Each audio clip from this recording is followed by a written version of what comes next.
Do you know who J Balvin is? Up until Saturday night, I had no idea who he was. And I wish I could have kept it that way. But I got into a little bit of trouble here on YouTube. My name is Howie. This is Positively Portugal. Let's get into it. So it turns out that J Balvin is a musician from Colombia, and he's known as the Prince of Reggaeton. I don't know if that means he's being compared to Prince, the artist who's no longer with us, or if there's some kind of royal family thing going on where his father's the king of reggaeton. To be honest, I kind of missed out on A, B, C, D, E, F, G, H, and I Balvin. I kind of thought that J Balvin was the last of the Balvins. Actually, I didn't think anything of him because I didn't know who he was until Saturday night. You see, when I went to Moreira de Conagos for the Casa Pia Moreirense game, I took some footage of the stadium, and I'm giving some commentary in the background, and even further in the background, some of J Balvin's music was playing. Now, not my choice. That's what Moreirense was playing. And I don't really understand that because there are tens of thousands of reaction videos on YouTube where people are just reviewing music videos or the actual songs, but there's no copyright infringement there. What the hell makes J Balvin so special? So for a few hours, my video was not monetized and was blocked in certain parts of the world.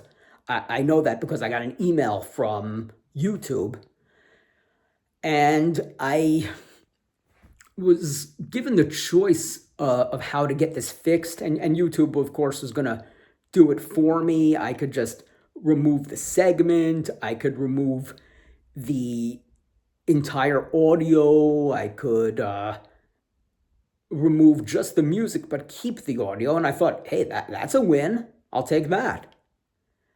Well, what got put out then was just something with no audio. That segment had no audio. It's not what I chose. I chose to just remove the music, and that didn't happen. So that video that I took in Moreira de Conagos, yeah, a lot of it was my fault. I did have some audio problems that day. But J Balvin, whoever this guy is, really screwed me good. Now I lose out on a few hours of monetization. And I still haven't gotten an email from YouTube telling me that the problem has been rectified. The only proof that I have that makes me think it's okay now is when I go into the YT studio, I see the green dollar sign next to the video, which tells me that it's monetized. But what it doesn't tell me is if it's being displayed in all regions of the world like it's supposed to be. And I got a couple of questions for you, J Balvin. Have you ever been a member of Motley Crue? No. How about Def Leppard? No? Have you ever gone on tour with the Scorpions? No, you haven't? Well, do you know what that means? It means there is a 0% chance that I knew who you were and that I was trying to make money off of you. Hell, man, I wouldn't even know who you were if you were standing right here in front of me. The only thing that I would say after seeing pictures of you on Google, I would ask myself, why is there somebody who looks like a cross between Elton John and Ronald McDonald standing here? You know, when I was in Avish, I jokingly said that I was afraid I'd get some sort of a copyright issue when they started playing Enter Sandman by Metallica before the game. Because I know that Metallica had issues going on years ago with Napster when the whole MP3 craze started, and thank God it did. I don't know what CDs cost in Europe back in the day, but when a new release came out in the United States, a CD was $18. As time passed, it would go down maybe $1 or $2 or $3. But MP3s and digital music are the best thing that ever happened to the music industry. Sorry if you're a musician and that's taken some money out of your pockets, but people couldn't afford your garbage. And now you make up with it with how high ticket prices are for your concerts. And the funny thing is about J Balvin, when I was in Morera de Conagos and I was recording, there wasn't any music that stood out. I don't remember any of your music because everything that they played before that Moreirense game, it just all sounded the same. So for somebody who is allegedly this big music star, the prince of reggaeton, nothing stood out. And yeah, I may live in a bubble where I only listen to 80s music, but, well, specifically 80s rock. But don't kid yourself, J Balvin. I have a pretty extensive knowledge of many genres of music, even if I don't listen to them.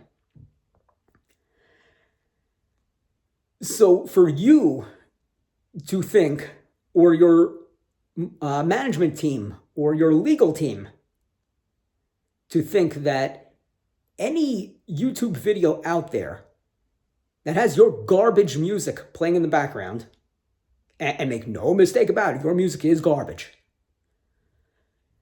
For anyone to think that everyone is trying to profit off of you, or specifically me, because I don't know who the hell you were, or I didn't know who the hell you were until Saturday night.